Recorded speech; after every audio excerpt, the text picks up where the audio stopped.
Good morning, lads. Today I'm going to be learning about flying machines. So I built a couple things that other people have made and heard them explain, and I built them myself for practice. And two of the most important things to note is firstly push limit. A piston can push 12 blocks, but not 13. And the second is quasi-connectivity, which is similar to this situation here. So I tried pushing the 13 blocks and it wouldn't, but the piston still powered. It just doesn't notice. But so as soon as you give an update to that block, then it notices. Now this doesn't work sideways. So the quasi-connectivity anyways, it works up and down.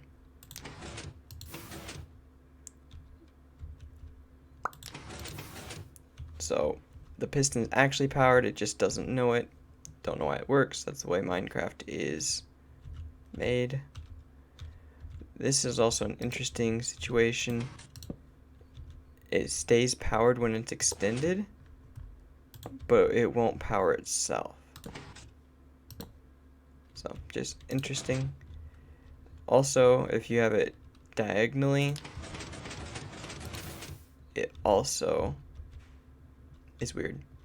Don't understand it, but I'm going to do a one-way, two-way, four-way, and what is that? One, two. I don't think that's a six-way, but it goes vertically. So we'll start with a one-way. So this has a sticky piston this way, so that way it can pull the contraption. This piston will push it, and the quasi-connectivity will keep them firing. But, so you don't have to keep spamming the button, you can just add an observer to do the updating for you. Of course, I'll place it the wrong direction. And I'll activate it. So the observer is just constantly telling the piston, reminding the piston that it's updated, which is why the machine works. But it will not go both directions. Stop. Thank you. Oh well. So because it's shaking like that, actually if you were to remove this block,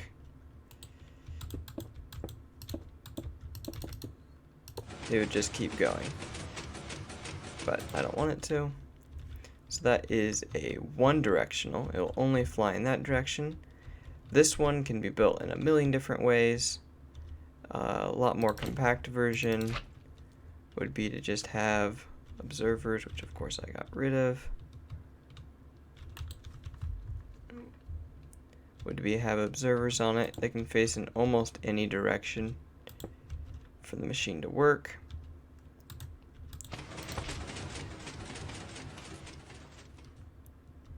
I'm gonna grab this again.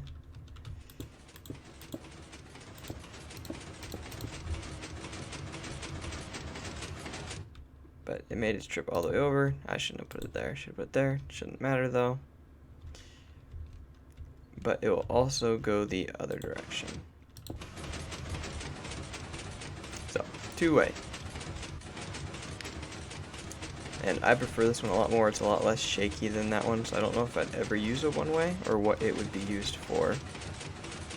Especially since this is so nifty. And it can also be used to self-reset. So if you add an extra, so that's the machine we were just using. If you add an extra slime block on each end and an observer facing into it, yep, just like that, then you can automatically reset it with just a single piston, because that observer is constantly being activated, so it turns on this piston as soon as it gets close, and it flips this observer, changing the direction of the machine.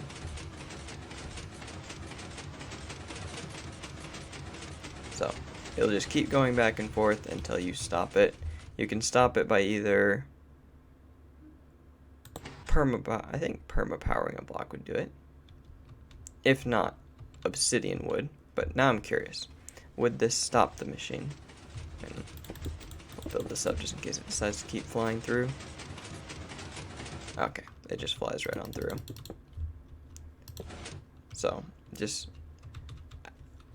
adding a unmovable block will always stop a flying machine. This one's also two-directional, but I didn't build the actual automated version of it. But it's a little bit harder because this is push limit. There are 12 blocks there. You can't add another one or the machine will not work at all. Nothing. So what you have to do is you have to push it forward and then send the flying machine. Because if you just try to send the flying machine, nothing will happen. Because this piston can't push that many blocks. You have to have that piston push first. So if you wanted to automate the back and forth, you would just have to create a system that tripped this piston and then this piston. But two-directional, and then far more entertaining and useful, well, maybe not useful, far more entertaining is a four-directional.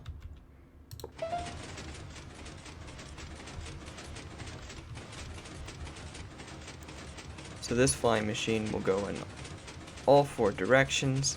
You do have to build stations to move them in each direction. You can't decide on the fly. And this one you can shut off with just hard powering a block.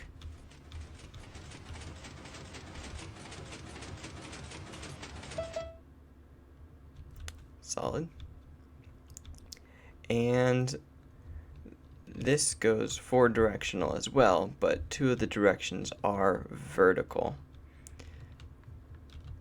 So if you power this piston, the burst, it launches. And all the other flying machines can also go vertically if you just build them that way, but then they won't be able to go horizontally. Okay, I can stop it by placing that block because that would make this piston trying to push 13, but it can only push 12, so that's why it stops the machine. Then if you wanted to go sideways, you would, so these are your four cardinal directions right here.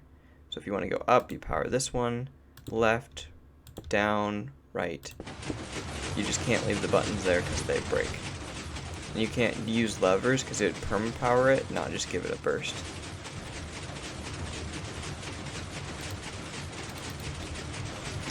But to shut it off, it's a little bit, to stop it from going over, you have to power this piston, which talks to this observer. Of course, we can go the other direction. And you could do all this on the flying machine. That's why there's a minecart there. You can sit in there and do all this manually. But that's a bit of a pain.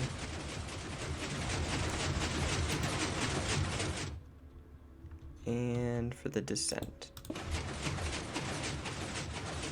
So that's actually really cool. It's going just as fast as the...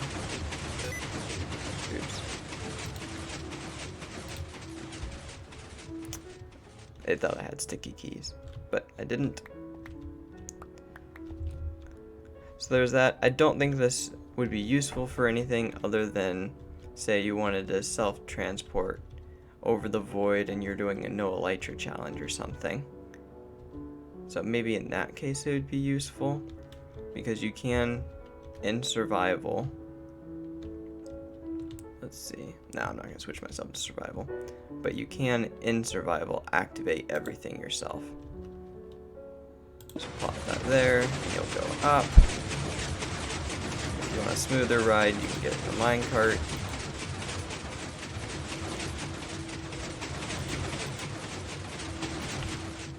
Then turn it off, you just place a block. Going left and right is kind of easy. You do have to go fast to click on the minecart or you'll just slip right off.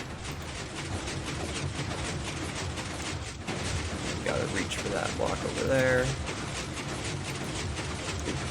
Maybe. Maybe it's this block.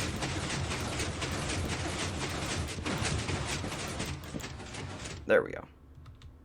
It worked. But it's definitely more awkward to do in survival.